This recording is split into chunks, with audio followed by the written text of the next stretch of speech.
안녕하세요. 자, 이제 오늘부터 이제 회계학을 진행할 건데, 예. 자, 시작이 재무회계가 아니라 그 원가 관리 얘기로 시작을 합니다, 저는. 그 이유는 뭐냐면, 우리가 이제 공부를 목적하는 게, 이 시험에 합격하는 게 목적이고, 또 전공 과목이 아니잖아요.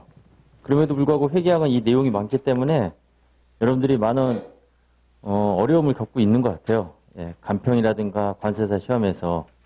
그래서 이제 여러분들 목적이 일단은 60점 이상을 맞으면 그렇죠. 근데 이게 이제 60점이 40문제가 나오는데 시간을 한 50분 정도 내가 투여를 해가지고 이게 중요한 거예요. 예. 50분을 투여해가지고 60점 이상을 맞아야 된다는 거죠. 이게 단순한 이게 이제 점수로 60점이라서 저게 뭐 그닥 어려울까라는 이렇게 생각을 가지고 있는데 요거를 조금 다른 지표로 우리가 이제 보게 되면 이제 절대적인 이런 점수가 아니라 이제 약간 좀 비교값을 비율로 우리가 표시해 보게 되면 60점 이상을 맞으려면 총 40문제를 풀어가지고 몇 개를 넘겨야 돼? 16개인가요? 맞죠? 16문제죠. 예, 16문제 이상을 맞추면 되는 거예요. 예. 맞나? 16 나누기 40 하게 되면. 아, 그럼 꽈락이구나, 이거는. 이거는 이제 일단은 40점. 일단은 이거 꽈락은 넘겨야 되는 거죠. 꽈락 넘긴 것도 이게 뭐 쉬운 건 아니에요. 예. 다른 것도 전공 잘 하시는 분들은 이것도 꽈락 넘기면 또 무조건 합격이신 분들이 있는데, 일단 이게 이제 첫 번째 관문이 되는 거고, 그 다음에 60이면 24가 되겠죠? 예, 24문제.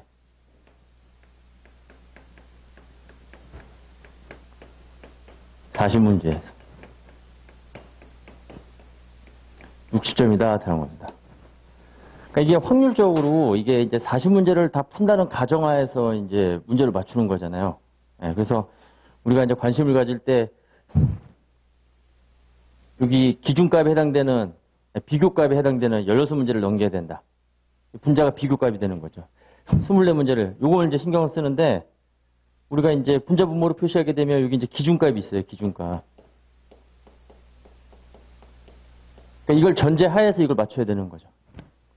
근데 이제 50분 안에 여러분들이 40문제를 다 푼다는 게 그게 어려운 거예요. 회계하기 어렵다는 게.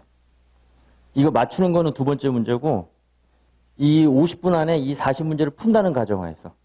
만약에 50분 안에 이 문제가 사이즈가 크거든요. 회계학은. 또 이해하는데 시간이 걸리고. 한번 그냥 읽는 데만 해도 한 1분이 걸리는 거예요. 근데 이제 50분 안에 만약에 이거를 40문제를 못 풀고 진짜 잘하시는 분들도 30문제 이상 풀면 잘하시는 거예요. 그러면 처음 접했을 때 내가 처음 1년 공부하고 30문제 푼다. 이것도 잘하는 거예요. 이걸 기준으로 해야 되겠죠. 만약에 내가 30문제를 푼다는 가정하에서 50분에. 그러면 이제 꽈락을 넘기는 점수는 실질적인 점수는 40점이 아니라는 거죠. 이제는 30을 기준으로 해서 이제 문제를 맞출 확률이 16문제가 되는 거잖아요. 그러면 16 나누기 30 하게 되면 이건 거의 53점이에요. 그 다음에 밑에 있는 그 60문제는 이거는 80점이에요. 물론 이제 찍은 건 다 틀렸다는 가정하에서 보수적으로 우리가 평가를 했을 때 회계를 공부하시는 분들은 항상 사고가 보수적인 마인드를 가지고 있어야 되는 거잖아요. 그러니까 이 60점이라는 게 만약에 내가 50분 안에 30문제 이것도 잘하는 거라고 그랬어요. 제가. 그러면 거의 실질적인 체감 점수는 80점이라는 거예요. 그러니까 어렵다는 거죠. 그렇죠? 거기다 또 시험장에서 우리가 시험을 보는 거잖아요. 시험장은 또 평소에 공부하는 거하고 또 느낌이 다르잖아요. 자기 실력을 더 발휘하지는 못할 거예요. 예. 그래서 회계학을 많이들 어려워해요. 이 많은 내용을 또 1년 안에 공부를 해가지고. 그래서 이제 일단은 이제 이 회계학을 일단 이걸 달성하기 위해서는 일단은 이제 이걸 끌어올려야 돼요. 그렇죠? 이게 끌어올리는 게 이게 실력이 증가하는 거거든요. 그러면 이제 동시에 이것도 올라가게 돼 있어요. 그러니까 처음부터 정답을 맞추려고 하지 말고 처음부터는 문제를 빨리 이해하려고 여러분들이 노력을 하셔야 되는 거야. 기본서 공부할 때부터. 기본 내용 공부하고 그 다음에 이제 문제풀이 들어가면 그게 되겠지라고 하면 그게 안 돼요. 그러면 그때는 이제 여기에 머무르게 되는 겁니다.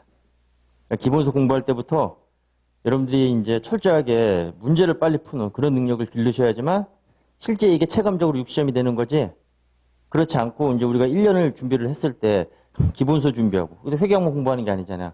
객관식 가가지고 내가 이걸 해결하겠다. 절대로 안 돼요. 왜 그러냐면 이걸 높이려면 반복을 많이 해야 되는 겁니다.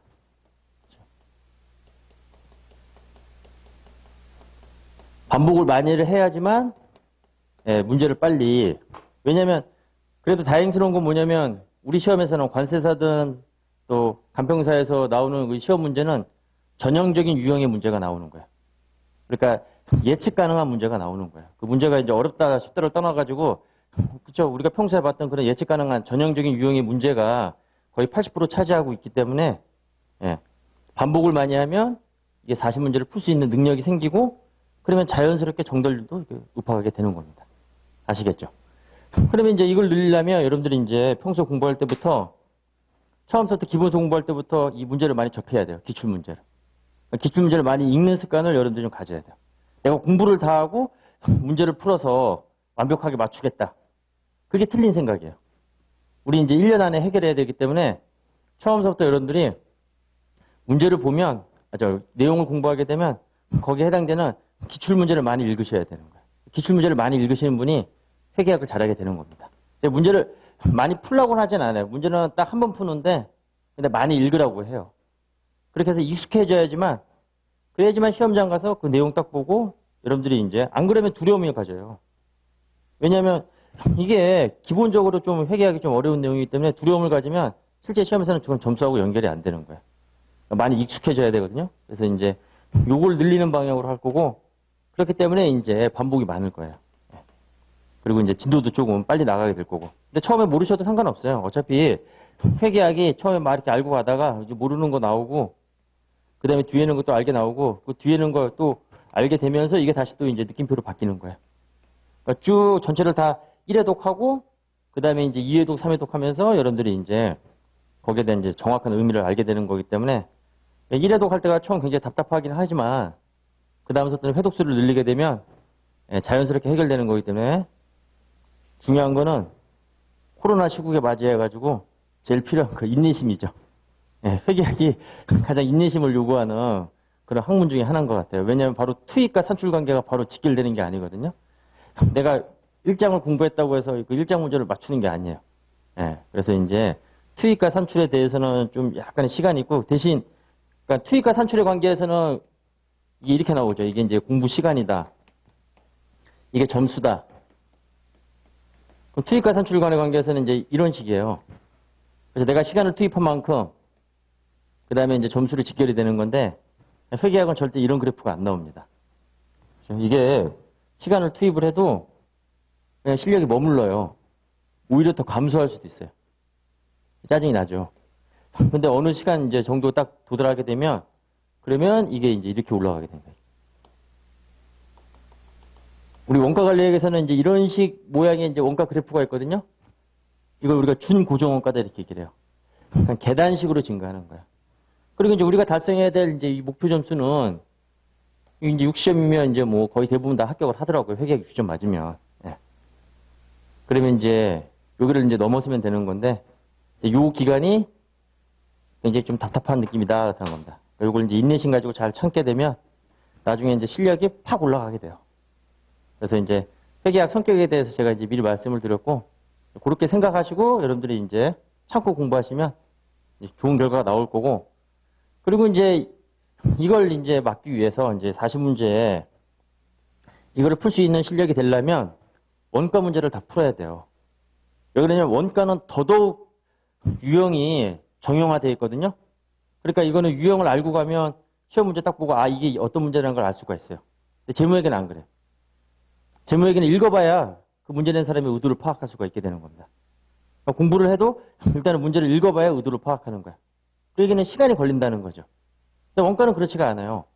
원가는 그냥 딱 보면 아 이게 내가 어디서 풀었던 그 문제다. 그 전형적인 유형으로 나오기 때문에 예, 이걸 끌어올리기 위해서는 예, 원가를 잘 하셔야 돼요.